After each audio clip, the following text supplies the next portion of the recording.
Hello, hi, good morning, happy, nice, and fabulous day.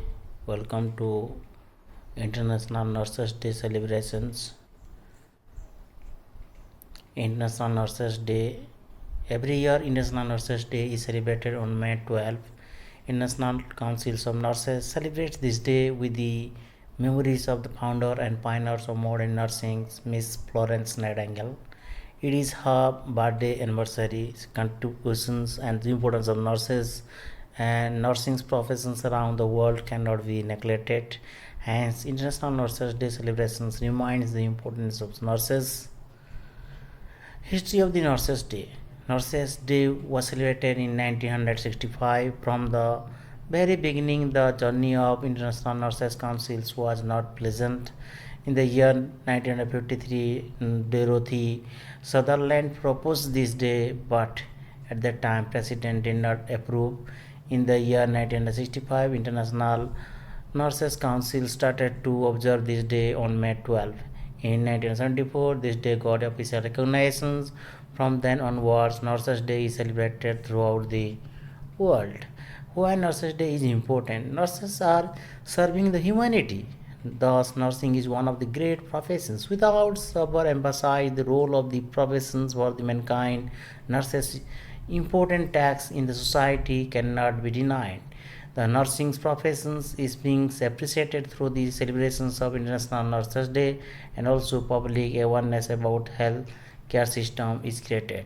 As nurses are the backbone of the healthcare system, the people throughout the world are made to acknowledge about them and their role.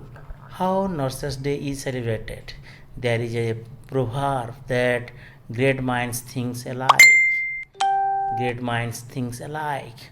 On this day, International Nurses Council provides gift box, posters, and many other things for the occasion of Nurses Day. Different poster banner is designed.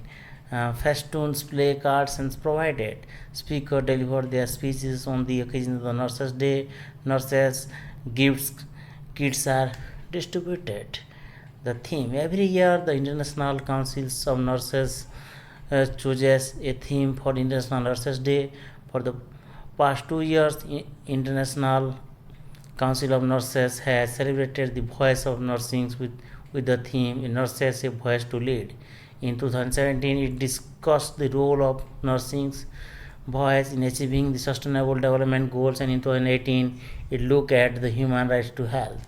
This year's International Council decided to look at the nursing voice from the standpoint of health for all.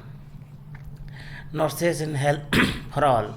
Nurses all over the world every day are advocating for health for all in the most challenging circumstances. We limited resources to deliver healthcare to those most in need.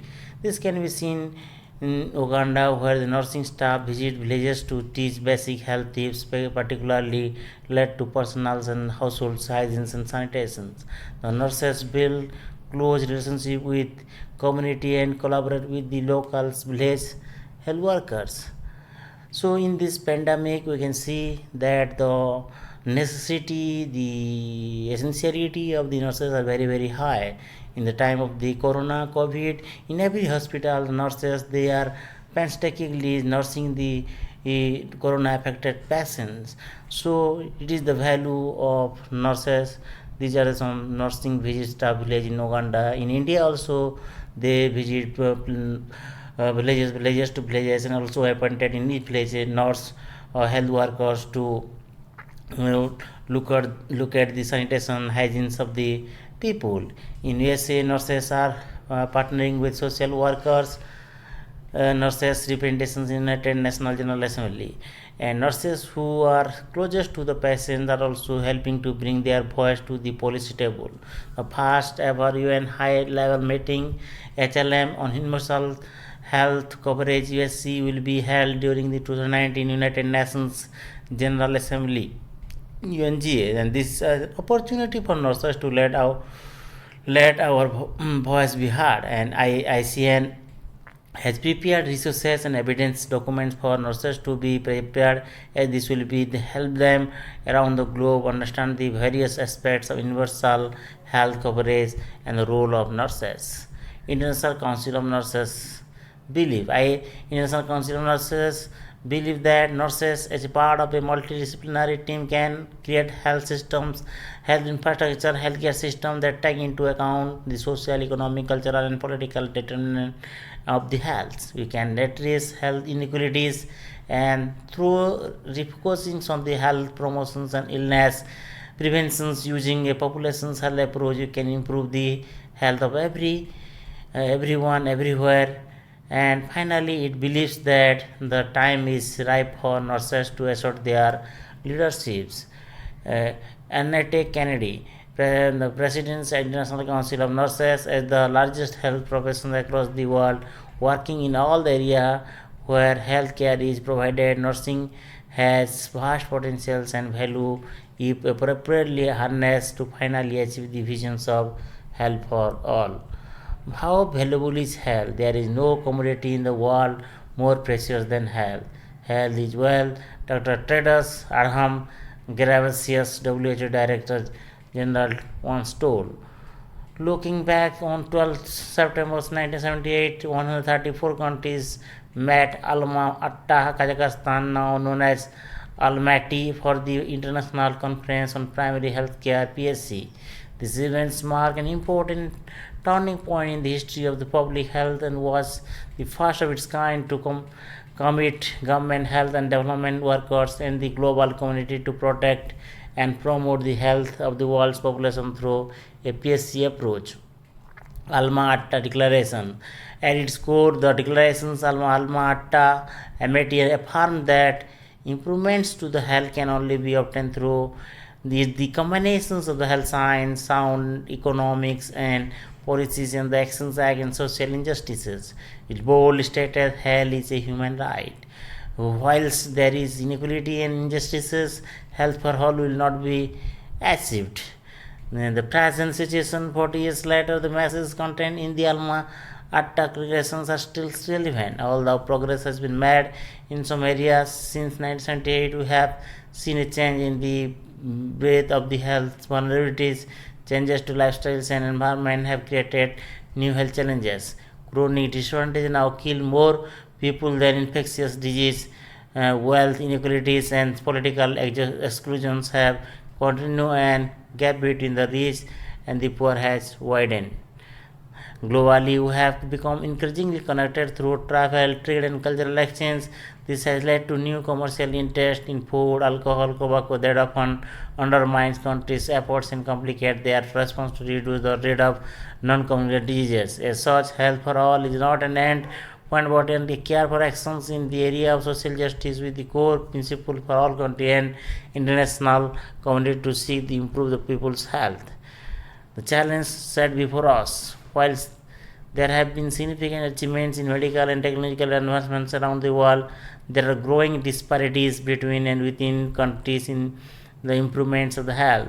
Biomedicals and technological approaches to health have limited to improving health, particularly when there is considering in its entirety of the complete physical, mental, and social well-being. In fact, one could argue that a biomedical model's approach to health has to lead the neglect of the others determinants of health.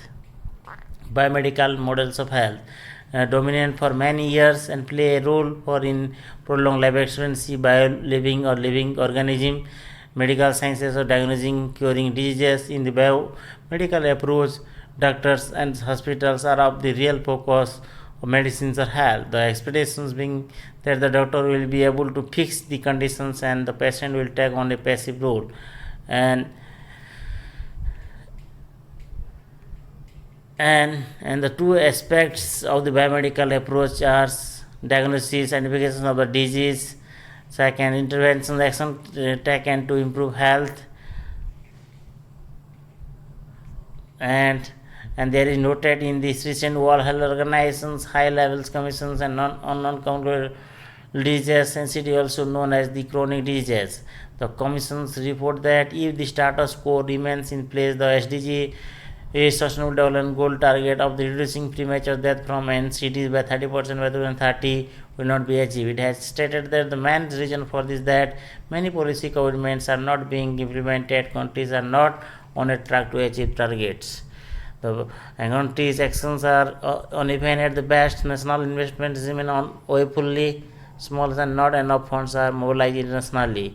The approach requires to reduce the premature mortality is through health is all policies, while whole of the government, whole of the society in the tacklings of the social determinants of the health, including the lifestyles and environment. However, their reports stated that there is a lack of political will, commitment, capacity, and actions on NCT. The report concludes that the success to be achieved, those activities be framed on human rights approach. For governments and health services to get best out of the finite resources available to them, difficult decisions need to be made. Nurses are ideally placed to lead and inform health services decision making and policy development because of their role as a patient advocate, their scientific reasoning skill, and their members and range of care provided across the life cycles and care continuum. What is health for all? Health for all means that health is brought into reach of everyone in given country. Health is the context means not just the ability of health services, but a complete state of physical and mental health that enable a person to lead a socially, economically productive life. Health for all. These are some informations about health for all. And nurses' role in health for all. Nurses are at the forefront of the promoting the rights of the consumers, seeing it as a human right and duty for the people to participate as a group, individually in planning and implementing their care. The ICN Code of Ethics states that inherent in nursing is a respect for human rights, including cultural rights, the right to life, and the choice to dignity and to treat it with respect. And nurses can respectful and unrestrictedly considerations of the age, color, culture, disability or illness, gender, sexual orientations, and nationality, politics, race, or social status. Nurses render health services to the individual, the family, and the community and coordinate their services with those related groups. The need for nursing is universal. Who are we now? Where are we now? The ideals and core elements health for all announced in 1978 have not yet been achieved. However, there has been a significant progress towards them. With the agreement by the countries to the Sustainable Development Goal, action is being taken in the right direction to address the suffering of the time. And universal health coverage, we know that when universal health coverage is achieved, poverty will be reduced, jobs will be created, economy will be grow, and communities will be protected against disease outbreaks. But we also know women's economic opportunities will advance and that the children's health and development will follow in steps. Director of WHO, Dr. Tedros Adhanom Ghebreyesus, universal health coverage means that all people and community can use the promotive, preventive, curative, rehabilitative, and palliative health services they need of sufficient quality to be effective, while also ensuring that the use of these services does not expose the users of financial hardships. Universal health coverage addressing the visions of the health for all more than the original Salman Attack declarations. And the next steps and challenges for ESC in the next few years is the empowerment of the people and community to be involved. Even though the 1978 Declaration of Health all by 2000s was signed with the overwhelming support of governments, momentum quickly fizzles out. It took about 20 years from this initial declaration for the movement to start back, and due to the influence of the global health challenges such as HIV, AIDS, and TB, now it is Corona. So in 2005, countries committed to reforming financial mechanism in order to improve access to health services, and this commitment was fulfilled 8 years later in 1967 Universal National General Assembly with a resolution and endorsing universal health coverage. The relatives benefit of ESC, economic growth and development is facilitated, Universal health coverage. These are the benefits of the universal health coverage. First one, economic growth and development is facilitated, lifestyle is improved, health and well-being is improved. Universal health coverage is affordable for middle income countries. Mobility rates from the mortality rates from the communicable diseases reduced. Child's mortality is reduced. Why should nurses be interested in global health challenges that impact health for all? According to their scope for practice, nurses provide appropriate, accessible, evidence-based care. Nurses work independently as a part of multidisciplinary teams and participate in the intersectoral relationship. Skill for professionals with the potential to improve health for all. Nursing has been the profession which has promoted public health, advocated for the rights of the all, including the world most vulnerable, providing care across lifespans and educating the community to achieve better health and well-being. And the Alma Declaration has failed its attempt to provide health for all. 40 years later, half of the world's population has no access to essential health services. After aging populations and the changing patterns of the disease requires a different approach to health, and that considers the holistic people-centered models.